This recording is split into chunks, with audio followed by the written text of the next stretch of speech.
Hello guys, good morning. કેમ છો બધા? મજામાં? જય શ્રી રામ. આજે છે પૂનમ અને રક્ષાબંધન, તો બધાને હેપી રક્ષાબંધન.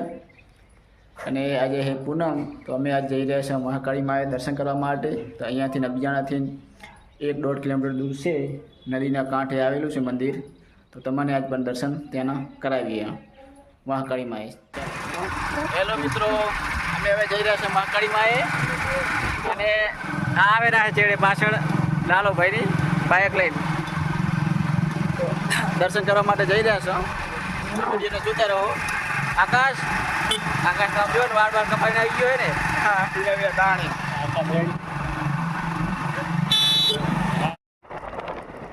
ગાડીમાં આવે ને બધી દર્શન કરી. વસ્તી આજ બહુ લાગે.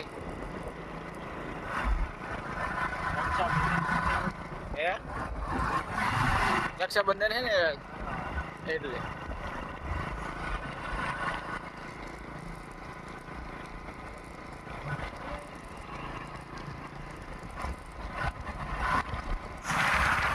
આ છે નદીનો પુલ, નવો બન્યો હમણાં બિયાણા. અને એક્ઝેક્ટ નદી કાંઠે જે મંદિર આવેલું છે.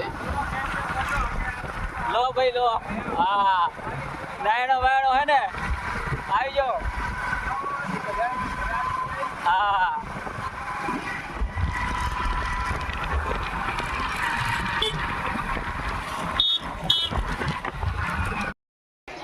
હેલો ગાઈસ, અમે મહાકાળી માના મંદિરે આવી ગયા છો. તો હવે તમને દર્શન કરાવી દઉં, ચાલો. અને આ બાજુ જમણવાર ચાલુ છે પ્રસાદ, તો પણ ત્યાં પણ આપણે પ્રસાદ પછી કરવાનો છે. તો પહેલાં દર્શન કરી લઈએ, ચાલો. આ છે મંદિર મહાકાળી માનું, જોઈ લો.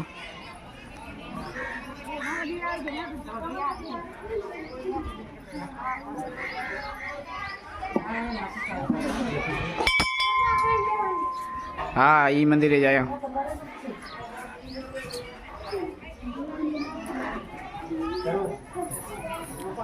એક્ઝેક્ટ મહાકાળી માના મંદિરની બાજુમાં જ ગૌ માતાનું મંદિર છે.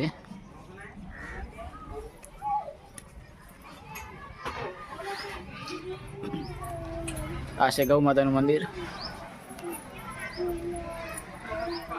ભક્તો દર્શન કરવા માટે આવી ગયા છે. હા, આકાશ આવી ગયો, કારો ભાઈ અમારે આવી ગયા છે. હા, ધોળકાથી શેઠ દર્શન કરવા માટે આવ્યા. પૂનમના કેટલી વાર પૂનમમાં આવ્યા તમે? હે, મહાકાળીમાં કેટલી વાર? 2 વાર આવ્યા?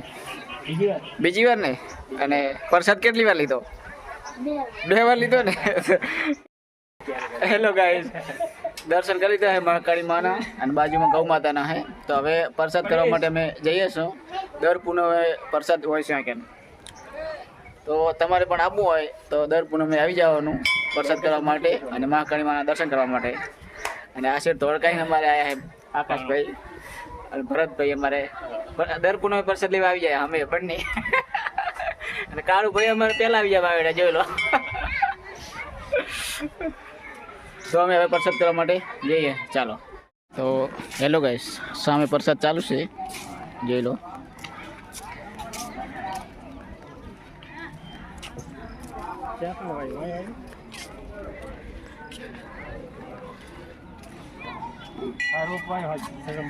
એવું હે